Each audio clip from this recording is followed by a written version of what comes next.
Hello and welcome to episode 14 of Long Shots, our weekly podcast where we like to talk business and finance and pretty much any topic that interests or intrigues us. And just a friendly reminder to our listeners, we are right now streaming on Spotify, Deezer, iTunes and Google Podcasts. So I would highly recommend you subscribe to our channel so that you get that really nice notification whenever our episode goes live. Another point is that we are publishing every week on Thursdays at 5 p.m. IST. So do keep that in mind. Well, with those house rules behind us, this is Nikhil Arora and I have with me Sharad Tupran. Hi Nikhil, how are you?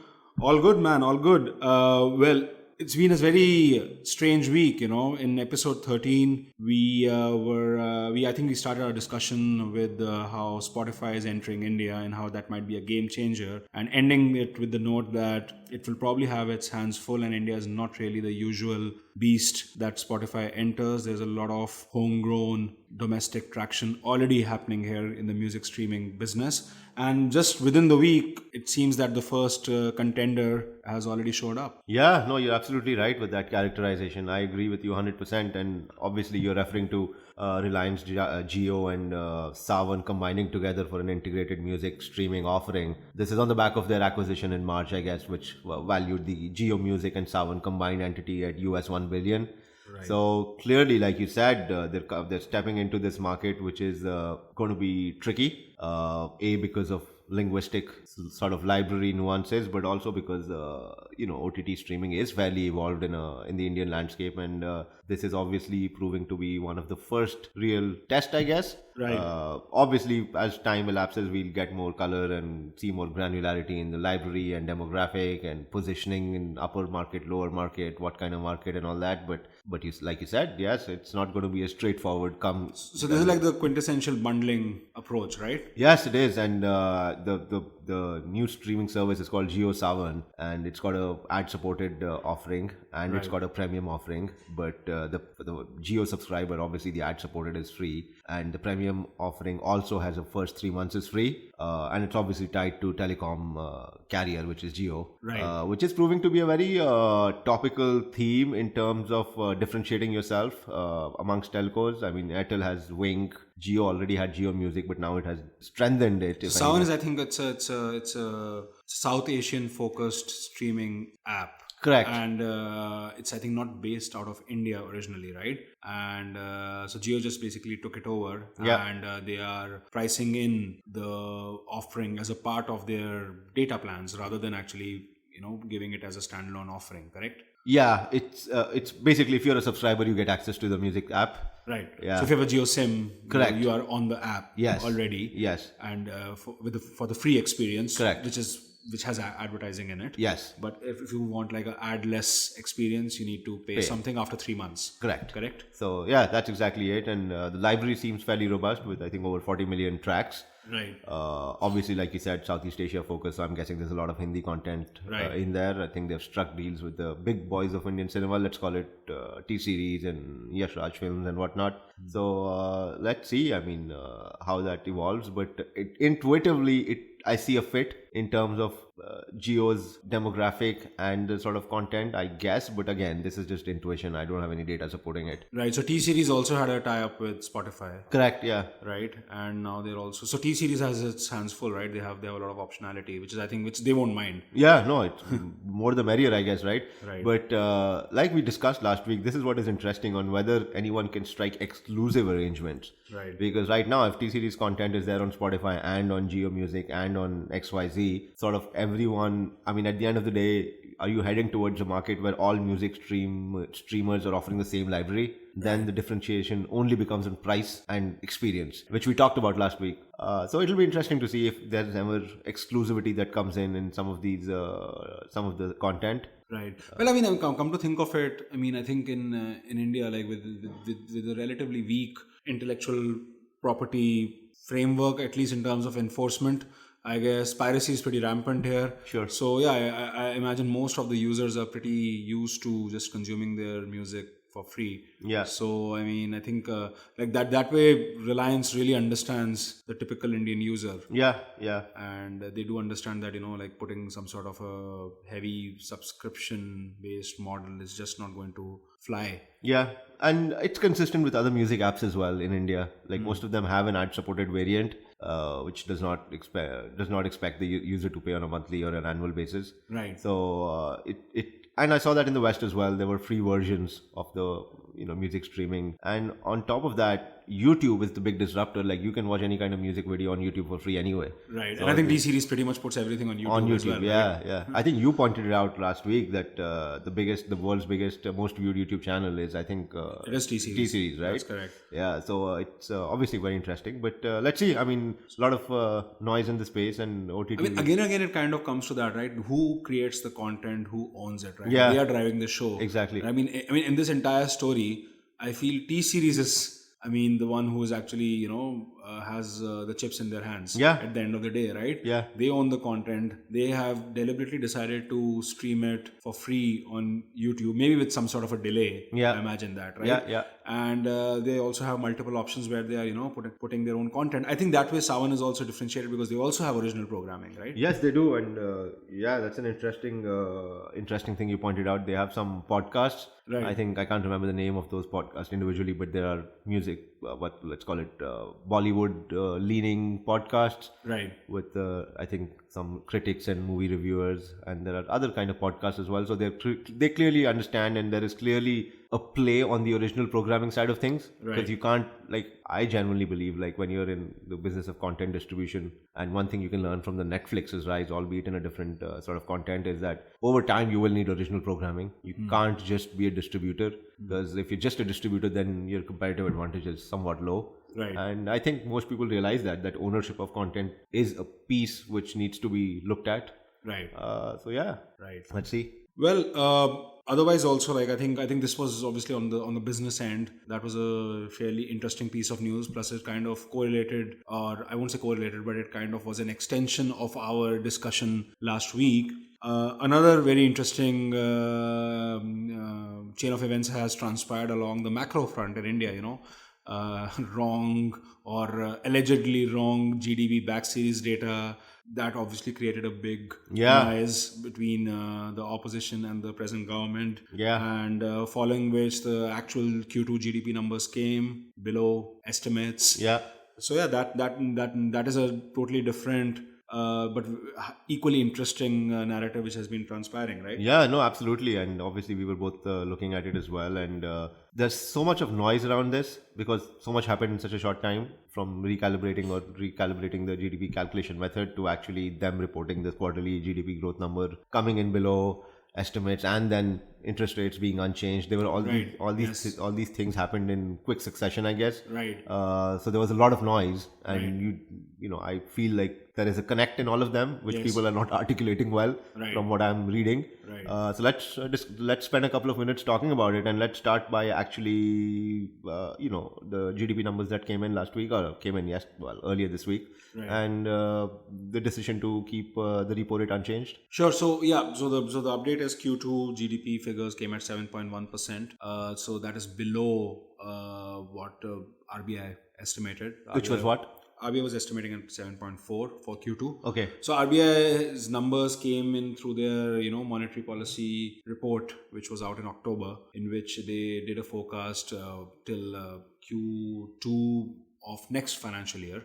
So if you look at FY 18-19 till the end, the GDP is expected to trail down, hitting 6.9%. So in terms of trajectory, it's pretty much in line with what the RBI said. But in terms of the absolute number, it's 0.3 percentage points below the estimate. And I think a lot of things are obviously going on the positive side as well. Crude oil prices are now kind of coming into some sort of control. Yeah. The gross fixed capital formation, which is pretty much an indicator of investment, that for the first time has actually gone on an upward tick. Okay, that's healthy. Yeah. So I mean, even though it's kind of measured as a percentage of GDP, it obviously there's some amount of base effect which is coming in. Math comes in. Yes. And the manufacturing PMI, that also is showing an upward trend, and apparently the the direct tax collection of the government is supposed to be better than what they expect, and they're saying that the fiscal deficit would be under control. It would stay in the 3.3% range that was given out. So it's a kind of a mixed story, So you have GDP numbers below estimate, in line with the trajectory, but still below estimate. Yeah. But in terms of the forward-looking indicators, things are looking slightly better than what they were earlier. Moody's incidentally also came out with a report this week in which it basically said that the banking sector, even though is weak, has now finally stabilized. They believe that the banking sector has kind of provisioned sufficiently enough for all the NPAs, and going forward we shouldn't expect a lot of negative noise around it.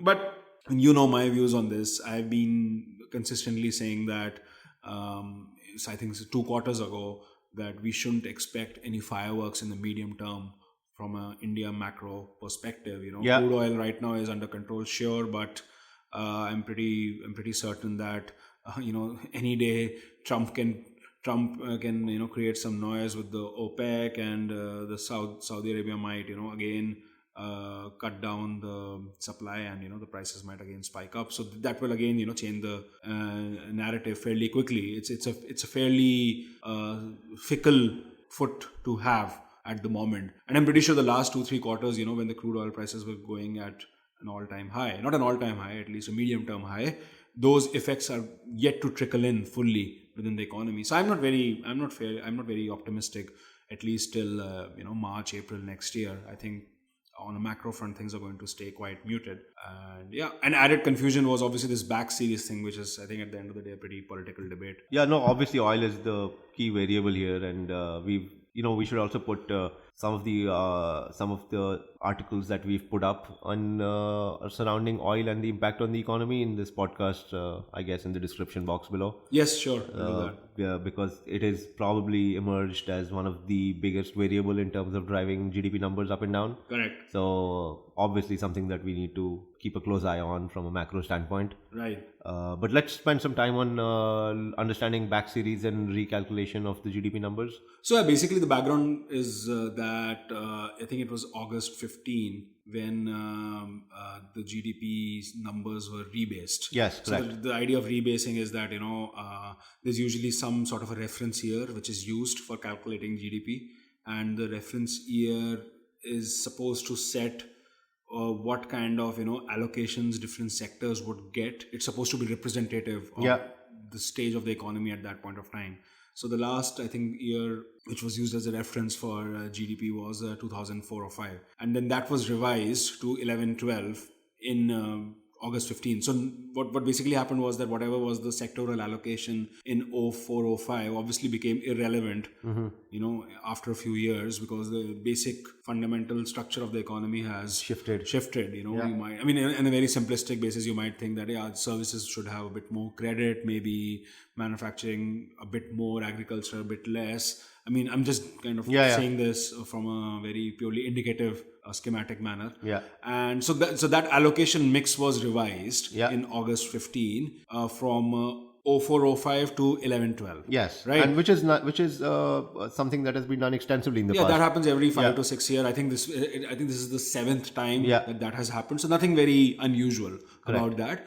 But obviously, once the back series once the rebasing is done, then all the numbers need to be revised based on the new base, right? Otherwise, it does not really become like for like comparison. And another change that happened in August 15 was that the methodology of calculating GDP was converted from a factor cost model to a market price model. You can think of it in a very simple manner in such a way that in a factor cost model, you just look at the actual cost of production of the goods and services which has been produced. Yeah. But in a market price model, you actually look at what price does the product or the good enter the market. So it would include things like taxes, subsidies and things like that. So obviously it inflates the numbers, right? Correct. So when that revision was done in August 15, only the forward-looking numbers were updated, right? So those were basically a bit of UPA tenure and a large part of NDA tenure. And obviously with the market price model, those numbers looked better than what they were. Yeah.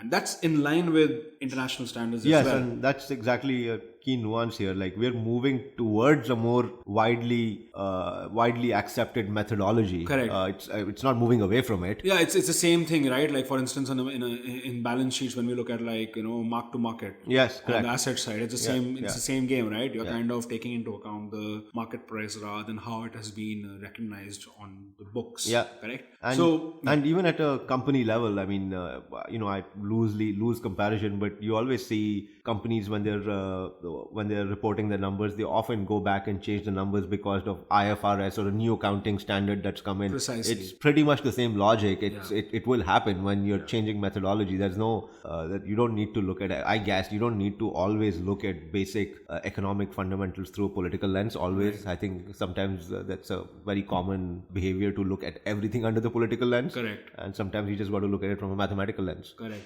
I think the politicians are to be blamed for this in a way, because they have made GDP as like such a big performance metric. Yeah. Effectively, it's the same thing, right? When the economy does well, then the government takes all the credit. Yeah. But if it doesn't if it's not doing well, then the credit goes to crude oil or some external nuance on which you don't have control. Yeah. But whereas in reality there are so many moving pieces to an economy. Obviously, private sector has a major role to play. So this is exactly like restating your old numbers for new assumptions, right? Yeah. The importance here is to make it like for like. Yeah. So the numbers were revised for the forward-looking figures, right? But the backward-looking figures were still not touched. But what I think the trouble happened was that somewhere during 2018 there was this Mandal Commission.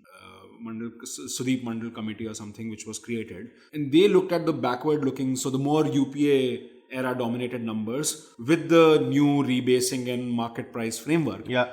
And those numbers also went up. Yeah, correct. Right. So at that time, UPA was getting very excited that, the average GDP growth during our tenure has been better than the average GDP growth in the NDS tenure, right? So obviously, that time they were happy. But then those numbers were kind of tagged as experimental by the present government. Yeah. Now, that's obviously very, very, it might be a political argument, right? Just to kind of switch the narrative. But then strangely, the final revised numbers for the UPA era came out last week. And they are back on they're no longer as good as they used to look. Yeah. So I think, number one, the Mandal Committee report, if they were experimental, why were they released? Right? I think that's a big goof up. Yeah. And I think at that time they were released just to make this entire GDP revision a more legitimized debate. Yeah. Because I think probably the government thought, let us show the opposition in a better light so they actually get some confidence.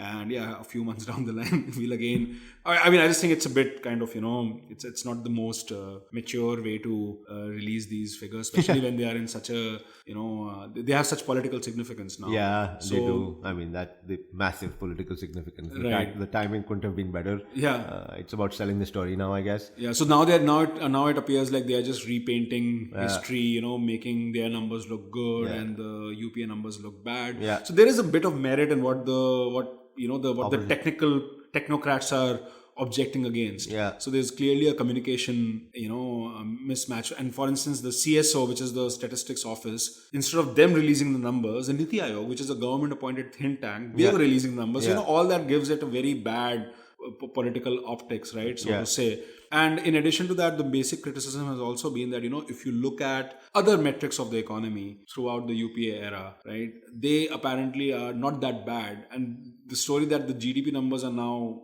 worse, and if you correlate it to those other metrics, be it, tax accruals, gross fixed capital formation, so on and so forth, why is it that those numbers are not that bad, but the GDP is now worse than what it was? Number one, I don't think that's a debate which one can have through press articles. That's a very, very technical debate. Yeah. I really don't think these metrics are, proportionately or inversely correlated with each other. Yeah. So you just cannot say, this is going up, so why is this going down? It does not work like this, right? Yeah. But that's the problem, that everybody only looks at the top line number and they are kind of talking about it like that. So I think there was definitely a communication lapse. Right? On the second end, technically now for the first time, all the numbers since 2004 to now are like for like. Yeah. So from a comparison perspective, they are actually better than what they used to be. Apples versus apples now. Apples versus apples. But why those numbers have gone down while other metrics have gone up. I think that requires some serious economic investigation, preferably from some third party who can actually,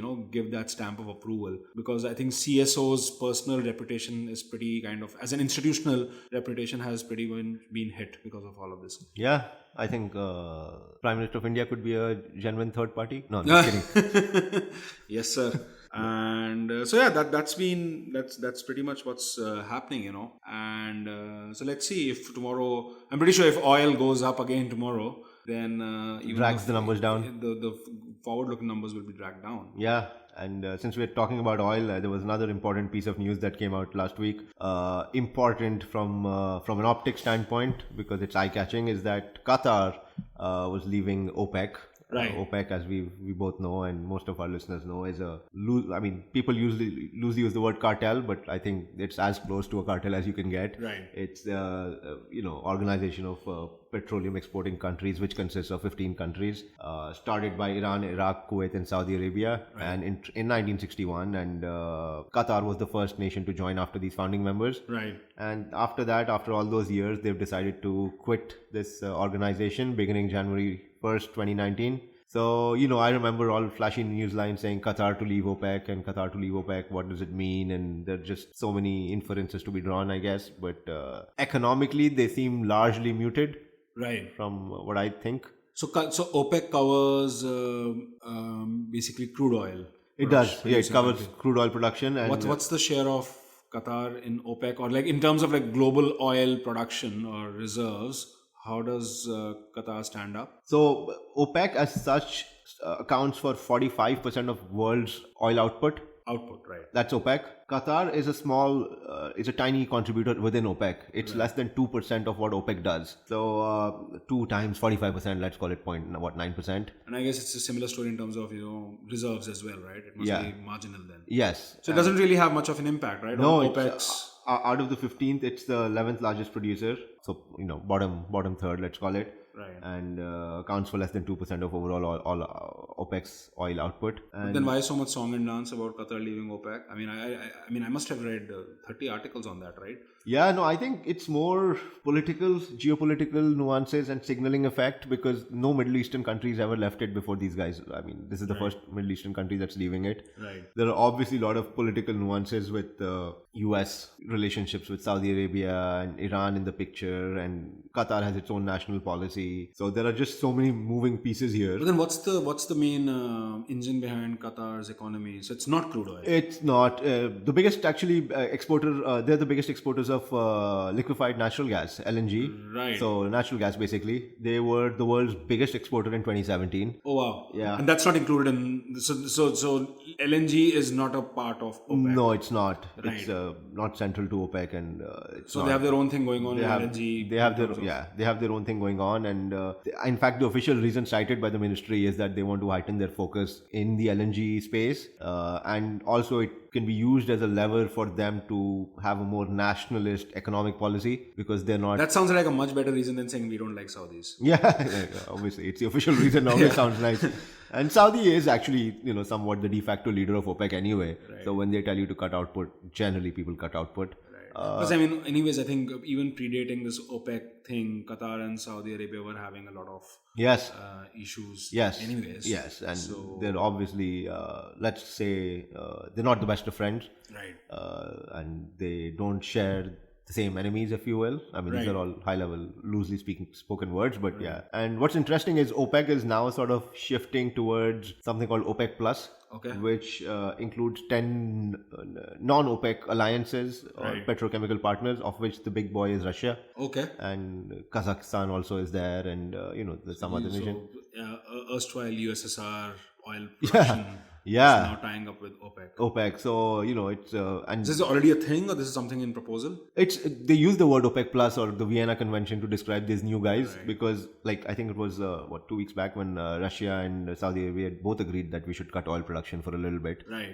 So they're So the moment you have two people collaborating in such an environment, you get that cartel vibe, I guess, right? Right. And historically, it's been Saudi Arabia and the OPEC guys, but now Russia is in there. So they're expanding it to something called the OPEC Plus. Okay. And this will be an even more potent force in terms of how much control they'll have on the global oil economy. Right. Right. So yeah, from that standpoint, like between if OPEC plus, if you include, they would boast of 55% of oil production and 90% of all the proven reserves. Right. So that's pretty sizable. It's I think the near, production number is lower pretty much because of the evolution of fracking technologies in North America. Correct, Right? So yeah. their product, I mean, reserves is something still that they will hold very dear. yeah, But in terms of their capacity to produce, I think, OPEC, I remember in the 60s, had a very big influence in terms of controlling global oil prices. yeah, But that pretty much changed once, untapped reserves in US or Canada Yeah. became accessible with Yeah. fracking, right? yeah.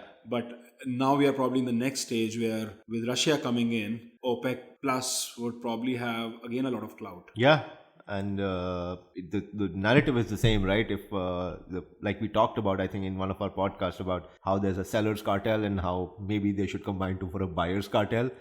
But point being that oil prices will be dictated by someone else and based on managing the supply side of the equation. Right. So it's interesting from the Indian perspective, obviously, but from just pure oil price movement basis, Qatar's departure from OPEC is not really meaningful. Right. They don't swing the oil prices so much as an individual level. Right. Yes, the political and the signaling ramifications of their departure could lead into XYZ over the next 5 years or whatever, which in turn will have some heightened control for some people, which could lead to severe cuts in oil supply, which could raise prices. That's a different narrative, which I think need not necessarily be a causal link of directly Qatar's departure. Right. So yeah, it although made some noise in the mainstream news media, but I think India's relationship with Qatar on the LNG front is more important and something that needs to be looked at closely. Right. Because India is a big buyer of natural gas as well.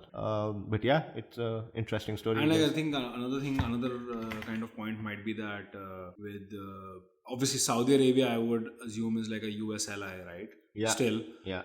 But obviously with OPEC plus, now with Russia coming in the mix, there is, I think, and that was also another kind of story that was coming out, that now you have a Riyadh, Moscow access rather than anything else, because Russia is pretty much like a rogue player. Yeah. I think especially from a Western perspective. Yes. I mean, I like personally what they do, but yeah, I think from a Western perspective, they are pretty polarizing. Yeah, no, and that is the most, from an optics standpoint, that is the biggest takeaway, right? How much influence Russia will have in global oil production and getting into bed with the cartel. So let's see. Right. And Very Narcos-like, huh? Very Narcos-like. Getting in the bed with cartel. I like the way you framed that. Well, I think very interesting conversation, man, and probably another very interesting thing which happened, but we don't probably have a lot of time to go into a lot of detail about it. That WhatsApp payments, like we both of us are such big fans of WhatsApp payments, right? Because seamless peer to peer. And I think also potentially a money laundering vehicle. More and more I think of it, someone gives cash to someone and gets converted into a digital payment. But I mean, you'll have to do a lot of transactions. Yeah. I'm pretty sure it's pretty seamless. Yeah. But no, I mean, the product that we have been using on WhatsApp for the payments functionality, that's the so-called pilot. Yeah. Right? 1 million users, very big pilot by most standards. And I remember there was a lot of criticism when it came out, that especially from the likes of other payments companies like Paytm or Google, that there is no two-factor authentication. It's just you just link your bank account and then you're good to go. So there's obviously a security concern. I'm pretty sure the security concern was just the politically correct thing for them to say. They were just terrified that WhatsApp has gotten regulatory allowance, which has created a great user experience, and they will have no chance against it once the full launch comes out. Turns out I think they are going through the final stages of the coming in full on every device. How big was how many consumers were part of that pilot experiment of theirs? So pilot is 1 million users. Okay. And WhatsApp has 200 million users in India overall. So they already have a big pie, a big capture ready to be taken over. And the question here is that whether NPCI would allow the pilot to be rolled out in its current form, very, very seamless, requiring no additional, no OTPs are required, no bank account numbers have to be inputted. You just, select the person you need to send the money to and you go around it. or whether they will apply the same restrictions that they have applied to the likes of Paytm. Note, this is different because Paytm also has peer-to-peer, which is seamless, but that is they do it through their wallet. Whereas WhatsApp actually does it through your bank account directly. So they are slightly different. So interesting. Obviously worth keeping a close eye on. Indian payment space is extremely dynamic. I'm fairly certain by the time next week comes in, we'll have some new developments across this front as well. Then we can be like, oh, I told you so. Cool. So with that note, I think it's time to sign off. Another reminder to our listeners, if you obviously liked this podcast, please do feel free to rate it on the various different apps where this is streaming. And if you do not like it, just don't bother, and instead just send us a nice email telling us what's wrong and what we can do it right. But don't smear us in the public domain. I highly request you. And with that note, this is Nikhil and this is Sharath signing off.